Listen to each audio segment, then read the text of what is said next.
everybody I understand is so fixated on returns and risk and this and that.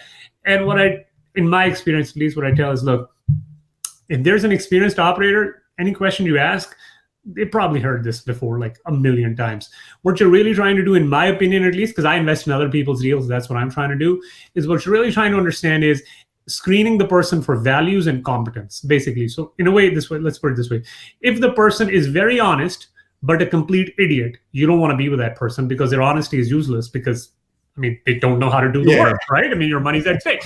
Or conversely, if the person's extremely competent, they're world-class at what they do, but they're a very dishonest person, right? Well, you also don't want to be in that situation because you don't want to be with the smartest crook in the world. So as an investor, it's a lot of this, people get hung up on the numbers. Oh, it's a 15% IRR, 17% IRR.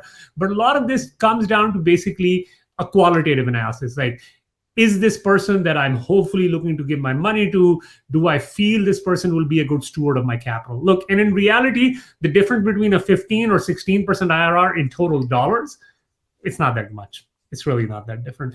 But there's a big difference between somebody taking your money and burning it into the ground or losing it. Huge.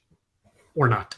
Huge. So that's what you're really focusing on. So if you've got, say, whatever, out of the 100% of time you're going to take to assess an investment or a person, I would literally spend 99.999% on the team or the people, and don't worry as much about the actual return and the deal, because if the people and the team are competent, experienced, and the right people for you, the rest will take care of itself. Yeah, and that's been a theme with the guests coming on today. And this just popped in my head. Another analogy: a doctor. So a doctor that's very honest but incompetent. Are you going to allow them to do open heart surgery on you? No. But if they're very competent, but they've got a whole stack of unethical charges on them, are you going to let them operate? No.